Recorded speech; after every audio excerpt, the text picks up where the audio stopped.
সভাপতি সাহেব, উপজেলা এবং ইউনিয়নের দায়িত্বশীল ভাইয়েরা এবং আমার সামনে বসা কোরআন প্রেমিক মুরব্বী ও ভাইয়েরা, আসসালামু আলাইকুম ওয়া রাহমাতুল্লাহি ওয়া বারাকাতুহু।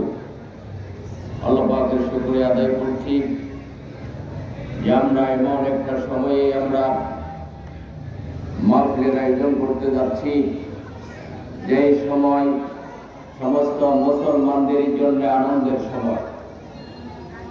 আল্লাহ রাসূল বলেছেন, রোজাদারদের জন্য দুটো আনন্দ, লিসাইমে ফরহাতানে, ফরহাতুন ইনদাল ইফতার ওয়া ফরহাতুন ইনদা লিকাই রাব্বি। আল্লাহ রাসূলের ঘোষণা হচ্ছে রোজাদারদের জন্য দুটো আনন্দ। একটাই হচ্ছে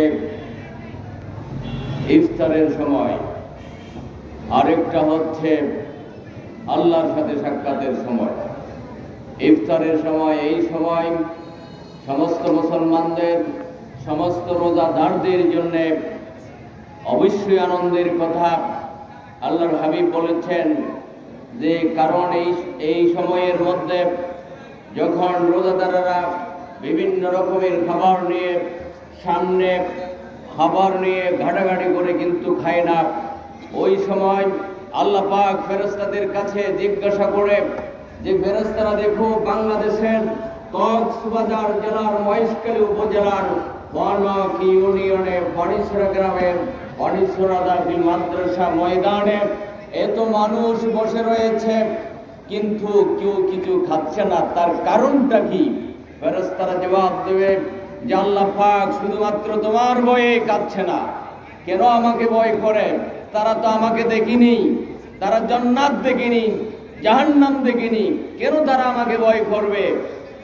আল্লাহ পাকের এই কথার উপর ফেরেশতারা বলে যে আল্লাহ পাক শুধুমাত্র তোমাকেই, তোমার উপর বিশ্বাস রেখে, তোমার প্রতি ভয় অন্তরে সৃষ্টি করে তোমাকে ভয় করে।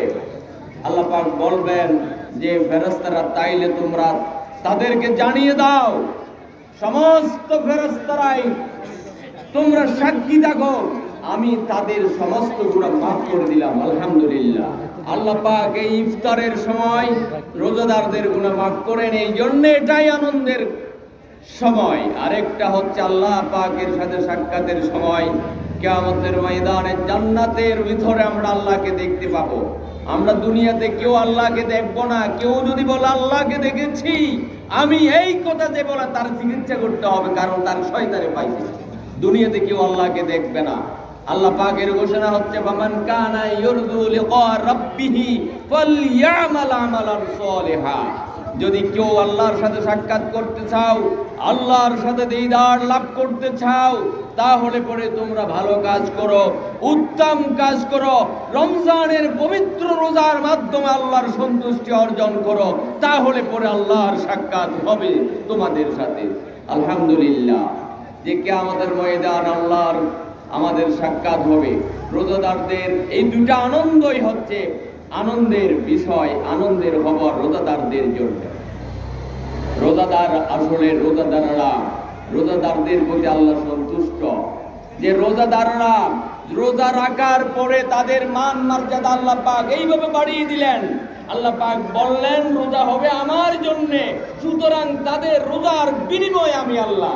তার মানে হলো অন্যান্য ইবাদতের বিনিময় বলা হয়েছে জান্নাত, নামাজের বিনিময় জান্নাত, হজের বিনিময় জান্নাত, যাকাতের বিনিময় জান্নাত, কিন্তু রোজার বিনিময় জান্নাত বলেনি। আল্লাহ পাকের হাদিসে কুদসির মধ্যে বলা হয়েছে যে রোজা যারা পালন করবে, রোজার বিনিময় আমি আল্লাহ, অর্থাৎ রোজা যারা রাখবে তাদের শুধু জান্নাত না, জান্নাতের মালিক আমি আল্লাহকে পেয়ে যাবে। আলহামদুলিল্লাহ, আমরা আল্লাহকে পাবো। এই জন্যে সুতরাং রোজাদারদের মর্যাদা সম্পর্কে অনেক কথা, কিন্তু সময়ের অভাবে কথা বলতে পারছি না। যে রোজাদাররা একটু ঘুমালে তাও ইবাদত,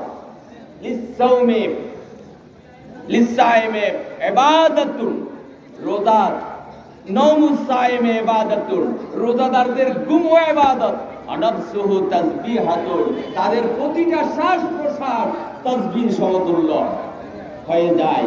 ও আমালুহু মুদাআফুন, প্রত্যেকটা আমল দ্বিগুণে বর্ধিত হয়। এই জন্যে আমরা চেষ্টা করব যে বাকি যে রোজা এবং নামাজ সঠিকভাবে আদায়ের মাধ্যমে আল্লাহর সন্তুষ্টি অর্জন করার, এই রোজার এই মাসের দাম এত বাড়লো শুধু একটা কারণ, এই রোজার মধ্যে পবিত্র কোরআন নাজিল হয়েছে। সেই কোরআনের পথে থাকার, কোরআনের পথে চলা, কোরআন অনুযায়ী জীবন শেষ করার আহ্বান রেখে আমার সংক্ষিপ্ত কথা এখানেই শেষ করছি। ওমা তৌফিক ইল্লা বিল্লাহ। আসসালামু আলাইকুম ওয়া রাহমাতুল্লাহ।